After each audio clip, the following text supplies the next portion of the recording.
waxaa ismaamulka Dirdhabe ka qabsoomay shir ay soo qaban qaabisay jaamacadda Dirdhabe waaxda sharciga. Shirkani ayaa waxaa lagaga wada hadlayay sidii loo xoojin lahaa nabadgelyada iyo cadaaladda magaalada Dirdhabe. Waxaana kulankani loo qabtay aabayaasha diimaha hooyooyinka iyo odayaasha ku dhaqan ismaamulka Dirdhabe. Gabagabadii kulankani ayaa waxaan halkaasi waraysi kula yeelanay qaar ka mid ah kasoo qaybgalayaashii kulankani. Waxa ayna nooga warbixiyeen ujeedada iyo ahmiyadda uu leeyahay kulankani. Bismillahir Rahmanir Rahiim. Aniga magacayga Abu Yusuf Muuse leeyahay.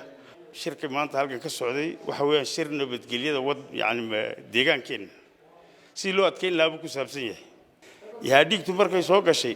salaamina maragaagad bay tiro odayaal bay samaysay faa'iidada odaygu leeyahay ayay fahmeen maanta maxaa lagaga kaaftoomay anu waxaan oran lahaa dawladdu hay'adaha sharciga iyo odayaha dhaqanka inay shir ballaaran yeeshaan wuxuu oday dhameeyay inay u tixgeliyaan hay'adaha sharciga waxay kari waayaan maxkamadda la isla geeyo hay'adaha diiniguna inay kristankuna bataskaanka uga sheegaan dadka waxa wanaagsan muslimkuna uu muslimka u sheego labada diimoodba ma ogola in qof la dilo in la dhaawaco in la dhaco waa xaraan marka mar haddaan muslimna ama kristanna waa inaan diinta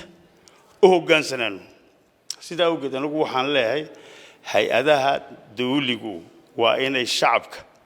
odayaha nabadoonka gacanta ku dhigaan waxa kale oo aad ugu digayaa qoladan siyaasaddu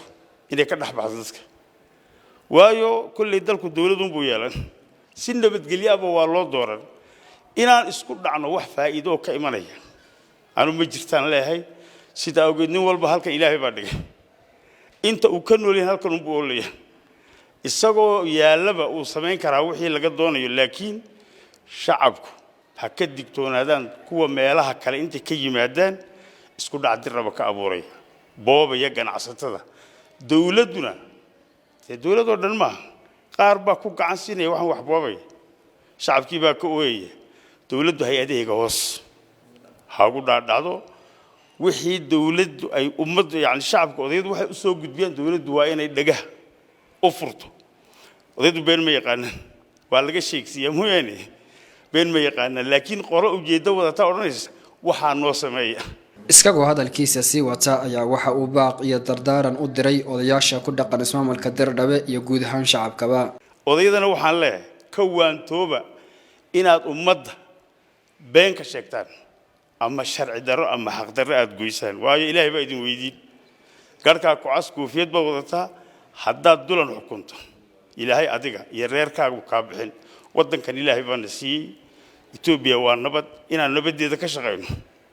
wadankayga intaan burburin xageen tagayna Soomaaliya waa isku diin waa isku dad waa taa burburtay tacliin intaas nagu filan ma leeno Soomaaliya ninkii arki tan inuu xajisto ma waajib iyaguna waa walaalaheyn Allah heshiisiyo laakiinse dariiqa xun inaan ka baydhno ayaan kula talinayaa shacab weynaha ku nool Dirdhabe de Soomaaliyiin haday Oromoyiin haday Amxaariyiin haday Uraagiyiin haday bari Shaanguliyiin haday Dhabuubiyiin wadanku waa mid nimadahan adkayno dawladdu way tagaan annagu halkan ma joogno laakiin dawlad annaga naleysha adeer joogso inaan dhaweyay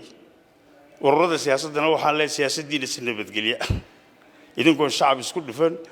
waad fulin kartaan laakiin waxa weeye tuuga hunguriga darteed wax u sameynaya dhan hal looga soo wada jeedo intaasaan anigu haddaan odayadii wadanka ah ku boorinaya cid walba aad maatantii faa'iidadu wiil baa ku dhashay nabad wiil baa ku dhashay adduunyada waxaad ku macaashayso waa nabad haddii la waayo iska daa inaad dhashay adaa dhimanaya iska daa inaad faa'iido intaad haysataa lumaysa qaxootinimo ma ka reynaa faa'iidadu waa in la qaxo waa inaad gacan hoorsato marka inaad hal ka gaadho adigu inaad iska ilaaliso ciidayda intaan ka qaxo inaan u qaxo meel oo gargaar siiyay waa xaraan masiibo Ilaahay keenay ma tu gacanteena aan ku keenno wadankeena aan ku burburin ayaan ku dardaarayaan cid walba haday dhalinyarada tahay haday haweenka tahay haday waayeel tahay cid walba ninka waalane Ilaahay waalay waxaan intayadu yaanaan iswaalin waddanka ha ilaashano Soomaalidu waa walaalo Amxaarku waa walaal Oromadu waa walaal weligeed baan soo wada joognay maxaan kala haysan aniga walba guri buu galaa gaara waan is aasnaa taasaan isku tagnaa arooskan wada leenahay marka waxaan leeyahay anigu waddanka ha la ilaaliyo diinta ha la ilaaliyo dadnimada ha la ilaaliyo jacaylka iyo Itoobiyaanimada ha la ilaaliyo